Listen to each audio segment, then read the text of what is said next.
Folks, welcome to the Jake Feinberg Show. We're live here at the Musical Instrument Museum in Phoenix, Arizona, Scottsdale rather, and it's an honor to be joined here by Cape Town's own Derek Ripper. Welcome to the Jake Feinberg Show. Thanks, Jake. It's great to be here, man. Hey, can you talk?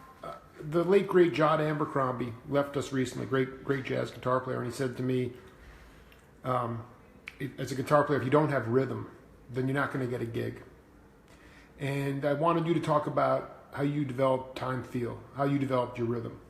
I was lucky when I was 19 years old. I met an Indian percussionist called Sivamani. He came to Cape Town because he was getting married to a Cape Townian, and we got a gig. We got a gig on Robben Island. I was arranging strings. And we were doing a show for Mandela's return to Robben Island for Heritage Day. This is 1997, and we had a jam together. I was playing the viola, and he said to me, "You must come to India." And I didn't know very much about Indian music. I'd been listening to one or two records, but not very much. And I went and kept going over a period of years, and didn't learn very much because you have to really. You have to really do that. But I did spend about 4 months studying rhythmic vocalizations and South Indian music, Carnatic music, with Vika Vinayakram's sons.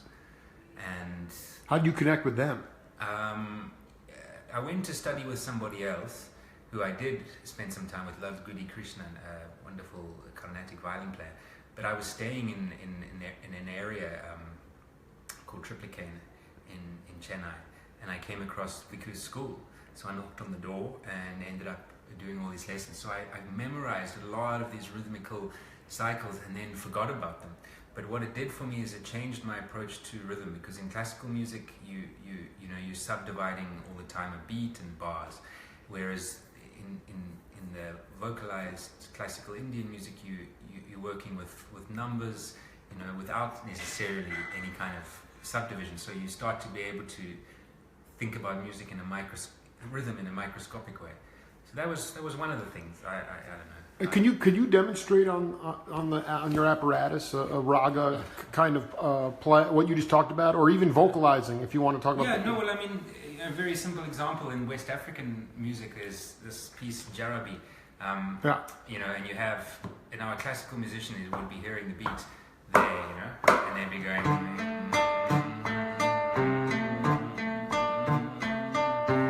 Hear that bass line off the beat, whereas I hear it as 3-3-2. So 1 2 3 1 2 3 1 2 1 2 3 1 2 3, which makes it it's a different way of hearing it. And if I notate it for a classical musician like that 3-3-2, they can't play it often, which I find very, very strange. But I've had people come to me and say, no, that's the problem, You're strange. It's okay. So yeah, that's a simple example, I suppose. But I mean, trap drumming. I mean, when you talk about the idea of you went right to Indian tablas. That was the first experience. Yeah, I got them. Yeah, but not playing, just saying. Just saying. So then, but then in general, we talked off air about you basically if you're going to create a touring circuit in South Africa, or that you have to do it yourself. Yeah. And I know that you don't. I want you to talk about when you were maybe a time, like how you used your industriousness to create that circuit, how you did that. Because the circuit here is very difficult now. Yeah, here it's difficult, I suppose, to access, but once you access it, it's absolutely massive and huge. It's an ocean. I mean, there's just so many places to play. It's such a massive country, So South Africa doesn't have that. We have very, very many less. That doesn't work. We have less. You have major centers, Yes. So you don't have this possibility of almost moving countries, by going from east to west. Or so you've got Johannesburg and Cape Town are your two major centers where you really can play. So what I did was I concentrated a lot on small towns. I used to travel to small towns, mostly in the Western Cape. I did a lot of more informal concerts, house concerts, and I would rent venues and put up posters and do all the publicity myself, because we didn't really have, and still don't really, have an infrastructure of managers, agents, promoters, all of that, especially in the emerging artists realm. Has that only come about in the last maybe 20 years or something? It hasn't come about. We still don't have it. You still don't have it? I mean, musicians are still struggling to find ways to tour. We have a few funds now which sponsor musicians and allow them to be a bit more mobile than they would be. But people really struggle, to go on tour and do 15 gigs. That takes a kind of capital outlay that a lot of musicians don't have, and a lot of organizational skills that a lot of musicians don't have, and communication skills and technological skills. So I was lucky that I could do these things, create mailing lists, research all the newspapers, write to people. 25 minutes to the top of the show. Wow, 25 minutes. So yeah, that's what I did. It was kind of fun for a while. It was like running a little cottage industry. I used to make my own CDs and stamp them personally, and this kind of thing. But then I got sick of doing that. So you talked before about this. If you can access it, it's an ocean. Talk about the steps you took early on, or looking back, how you wound up being able to access the ocean. The American Ocean? Yeah. Well, I was invited here. The first time I came here was about 4 or 5 years ago, which incidentally is how I met Debashish, who I'm going to play with in 25 minutes.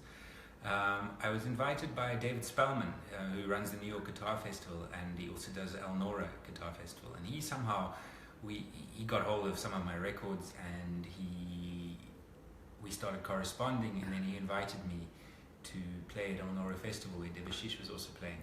So that was my first, kind of entry into the, coming here, which meant that I then had to get a visa, which meant that I started looking around and saying to agents, well, I'm coming anyway, could we book some more? So I got my first agent through that and started coming, in that way. And it's amazing. I mean, there's obviously such an amazing, interest in music and in live music and in acoustically played music here, which is not the case in South Africa so much.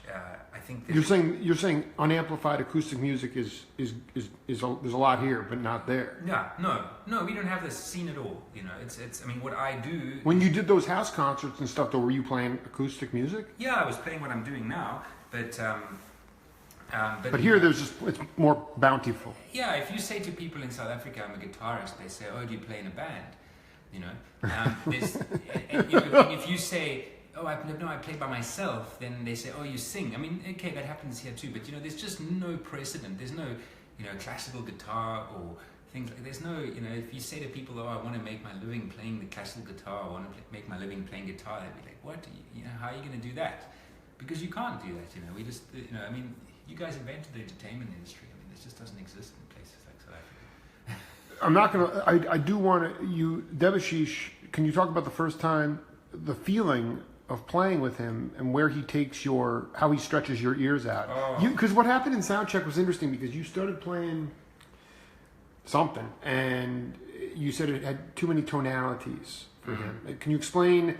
That seemed like a limitation. I'm just curious about what you meant by that, and also the feeling of how if he does stretch your ears out. Oh no, he makes me feel like I just need to go back to school, because we have two different languages and we meet somewhere in the middle in this grey area. Just for the peeps, tell them the two languages. So if I go too far into my language, which means changing, I mean, I'm not as bad as a jazz musician. I mean, my music is tonally pretty simple. But still it changes, in different ways than in the rag, which is more like, you choose your scale and you stay there. And then Debashish has this incredible rhythmic language that, I know peripherally, but I haven't been working on, in a focused way. So when I play with him, one of the things I think is, I've really got to go back and, actually apply this to guitar in the way, because when I was studying it, I couldn't play guitar in the way that I do now. I didn't have my own language of playing and understanding how to use the instrument, which was what I've been developing, since then. It was 20 years ago. So it makes me really want to go, okay, now there's a time to come back full circle and reintegrate that stuff consciously. So it made an unconscious change in how I calculate and how I think about rhythm, but really to develop it It's always inspiring. I also did some tours quite a number of years ago now, 7 years ago, with Uday Mazumdar, who's a wonderful tabla player, also from northern India, and he as well reminded me of all these things that one can do. And Devashish is just a great guitarist. I want you to talk to classical cats out there about how to throw the book away. How did you, at some point, cats like Mario Cipollina, who I've interviewed, it got too, it just got so formulaic. Yeah. All right, and you're playing viola with a tabla player, so you didn't, there were no rules that applied to Derek Ripper, really. So can you talk to cats up there who might be petrified how to break off? Shame, we're really scared. Because we've become a text-based, if I say we as classical musicians, we've become text-based musicians. We're kind of like archivists, we're not developing any new vocabulary. Yeah, well, no, we are, because we're composing, but there's always a distinction, there's always a break. So let's say if we're playing Bach, we're custodians of a culture and we need to represent what's on the page absolutely perfectly. I think through my interaction with West African music, because a large amount of what I've done has been translating and transcribing an oral tradition into the classical genre and performing that. So there's two things that happen there. One, you bring the oral tradition into a written tradition, which could be a problem, of course, because you'd suddenly make this incredible, free, wonderful music. And it's hard to transcribe that stuff. Yeah, but I mean, just in terms of the effect of what it would do, suddenly you're writing something down that's existed in this amorphous space. But if you think about it both ways, you think, what can writing down this music do for West African music, and what can playing this West African music do for classical music, that's my conversation all the time. So when I see how a Malian griot plays a piece like Jarabi, which is a standard, it's like the Goldberg variations, giant steps, it's like when you see how every musician plays that piece completely differently because there is no text. The text exists as a meme that is shared by people, and they pull it out of the sky in individual performances in different ways.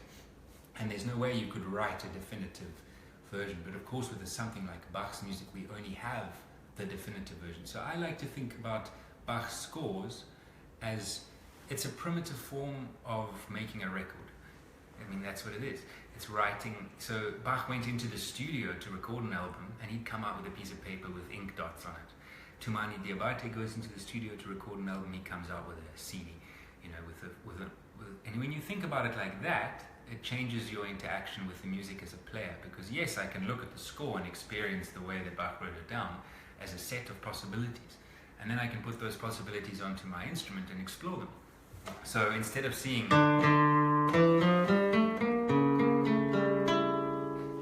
something like that, that's how he wrote it, it's finished. Now I could do a bit of this and do a bit of that because of some politics that I think that the first beat should be this, or the phrase should be like that, or whatever my current theory is if I've read this. Or I could explore it as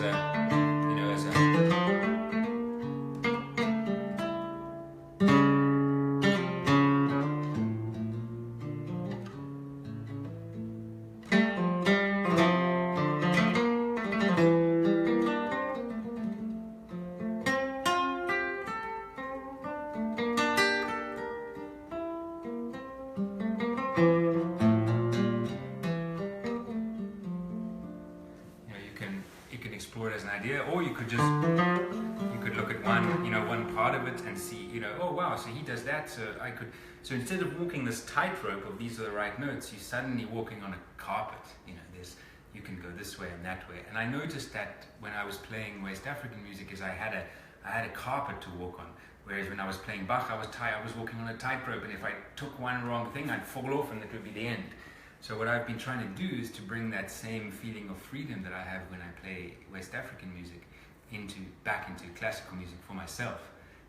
That I see the score as a set of possibilities and incitement to action, but nothing more, because otherwise it's not music yet. Can you talk about the communally? Music is no longer made in the community. You yourself say you travel. I mean, you make your living overseas. Yeah. Can you just talk? Even the indigenous cats who are poor, is there still indigenous music being made? 15 minutes to the top. And you still got to eat dinner too. I mean, if I talk about Cape Town, one of the great musical melting pots of Cape Town was District 6, where you had a lot of different cultures living together, making music. And, out of that grew this quintessential style of music making that is Cape Town. And in the 60s, when District 6 was flattened and people were shifted out to here and there or the other, you had people that may have been part of one band sent to completely different parts of the city without transport connecting them, and that coupled with the trauma of losing your whole community, sure, everything, I think there was much less music. And one of the things that happened in Cape Town is that you had a lot of I think in South Africa, music was really a way that we could experience outside. It became, there were obviously the big tradition of protest music, but one of the very important things about music was that it allowed us to experience this world that we were cut off from. And so you had a lot of, in the Cape Flats areas of Cape Town, you had a lot of cover bands who were hearing things on the radio, learning on the radio and playing it. And what kinds of things were they hearing? I don't know. Whatever was on the radio, be it, whatever. You said protest songs. I got my. No, I'm saying there was two separate things. I did. Yeah. So that, I think that really took off, that we started to consume the music of other people much more. And I think that is still a little bit of a thing in Cape Town. It's less and less, and in South Africa, it's really the challenge of understanding music as an immanence, music that, and how to make something that is a diamond in the rough into something. The production of music, how can you take something that's half formed and turn it into something that can be shared by people even outside of that culture. And that's what America has obviously excelled at, taking some guy with a 3-string guitar and bringing. Of course, he was only a lot of those a lot of the unsung cats were discovered by talking about the African American cat blues guys. They were discovered only because of the English, Yeah, of course. So that sort of that thing of production, and we just have this sort of inherent musical insecurity where we don't think that music comes from here, and there's as in near us. And that means that we perceive the music in a different way, because we don't come with that sense of reverence. If the music, we assume, oh, you're from Cape Town and you play music, okay. Oh, what, you're from New York and you play music, really? So we still have that. I mean, look, it's less and less. More musicians are traveling now, and we're hearing more international musicians. There's more. Do you dig the vibe here, or is it just certain places you dig the vibe in the States? I think what are you going to Alabama to play? I haven't been to Alabama. No. I'm really starting to. I mean, it's such a huge country. I love the fact that that it's like this. It's this endless ocean of people wanting to listen to music and talk about music, and having experienced music. I mean, you're talking about guitarists that I've heard for years, and that's an exciting, a great thing about touring here, is the breadth of it. Yeah, I mean, Cape Town, you can go to Cape Town, and then you can go up to Johannesburg, and then you can go down to East London, and you could play as many places, but you would be pioneering. You would be getting in your car, pulling into a town, finding out if there's a wall. It wouldn't be massively easy. Just, I know you're going on in about 10 minutes. You talked about creating your own vocabulary, your own language. So many cats now. One thing with the drum machine, Rick Barada told me that, the great drummer, once the drum machine came in, cats started to copy a machine. So then all of a sudden you couldn't tell who it was on the drums anymore. Whereas before, everybody had their own individual style. Can you play something with your own individual style for the peeps out there? Yeah, that's a sad thing. I mean, it's happened in Kora music, the 21-string harp that I mean, if you say somebody doesn't have good facility, but they have dynamics,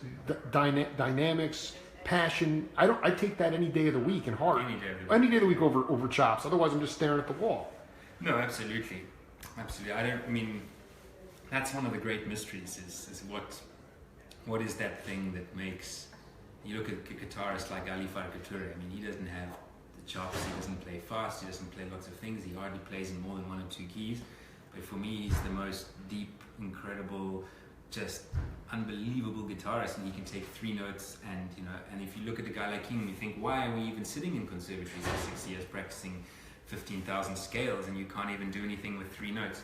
I think it's very important that like I teach people jarabi a lot in workshops, and if you can't have a good time playing just this, then don't go further, because this is, that's the whole of music there. And if you think that by getting, 5 more chords or 7 more chords or 10 times more fast, twice fast, that you're going to have a better time, and I'm just talking about the musician, you're wrong. It's about having fun. Yeah, you've got to find out what is, how do you bring a resonance out of this instrument and an interaction between movement and the instrument with the simplest possible thing. Then you're playing music. Then for a laugh, you can add another chord, you can learn another piece, you can do whatever you like. Of course, that's interesting. But the activity of playing music happens when you first pick up the instrument, and it's not going to get better, like once you know more. In fact, often we start to take it for granted. We go into automatic pilot, whatever. It's almost a challenge as you get better, is to still be able to connect to that great thing of playing music. Sometimes we just take it for granted. I think, oh, but anybody could do this. What is it? What am I even doing? Well, finish with something with Derek Gripper, some of your flavor on it, please, for us. Some of my flavor. Yeah. What can I play? I'm going to play in 15 minutes. Less than that. Huh? Less than that. Less than that. Well, what should I play?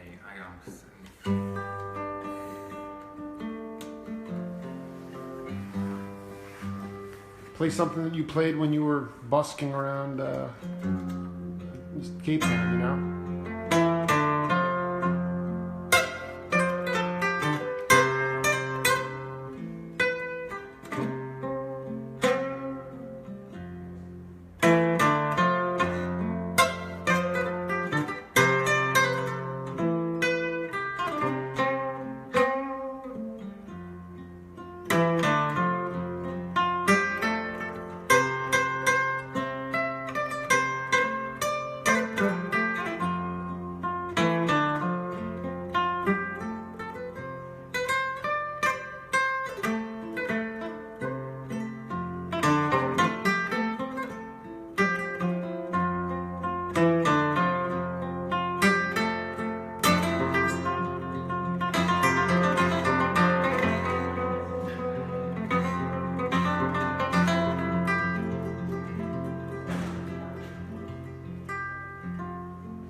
Derek Gripper, great to hang with you, man. Look forward to seeing you again, man. Thanks for being part of the program.